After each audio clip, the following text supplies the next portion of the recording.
Let's solve this one. A stone is released from height. Very good. So if something is released from height, the motion is motion under gravity, is it not? Because it's a vertical motion. It's coming down from a height. I've told you that the vertical motions are motion under gravity. So here, before it is released, initial velocity is 0. So the acceleration becomes g. I told you that. A becomes g, which is 10 meters per second square. Calculate its velocity just before it strikes the ground.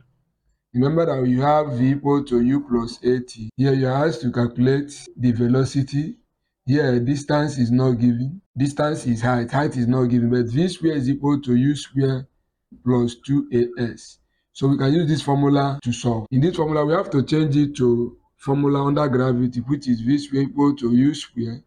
Is it plus or minus? It's coming down. It's the least from the height, so it's coming down. If it's coming down, it's coming in line with the gravitational force, so it is plus. If it's going up, it's minus.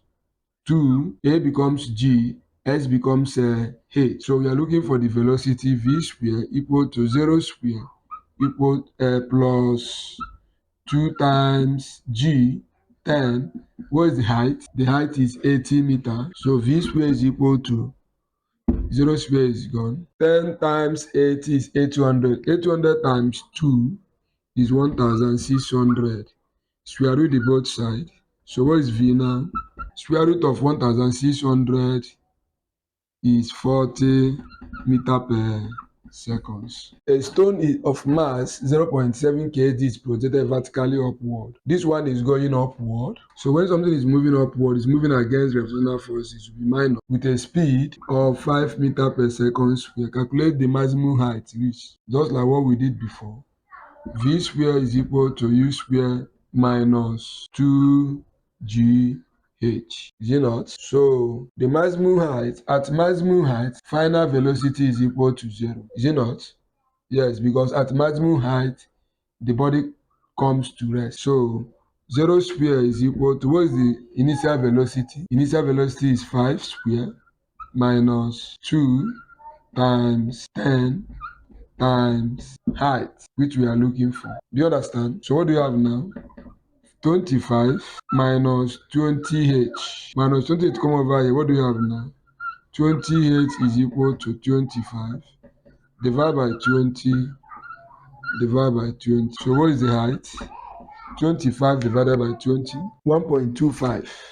So the height is 1.25 meter. You understand? That is the answer. Ball bearing is projected vertically upward.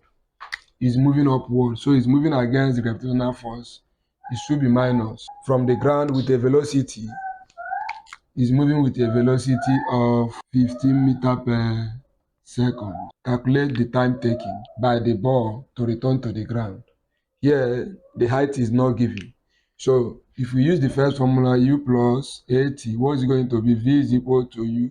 Is going up minus a becomes gt. Is it not? So we have to get the time taken by the ball to return to the ground. What is the time taken by the ball to reach to this place? What will be the time taken? So the time will be 0 to reach the maximum height.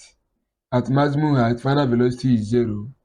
The initial velocity becomes 15 minus 10 times t. Is it not? So it's going to be 15 minus 10t. Is it not? 10t come over here. That is minus 10t come over here. That is 10t equal to 15. Divide by 10. Divide by 10. T is equal to 15 divided by 10 is 1.5 seconds. So 1.5 seconds, it will reach the maximum height. But they're asking us the time taken by the ball to return to the ground. Time it takes to move up is the same time it's going to take to come down. So if it takes 1.5 to reach the maximum height, it will take 1.5 to come down. So the total time is 1.5 plus 1.5, which is 3 seconds. So the answer is 3 seconds.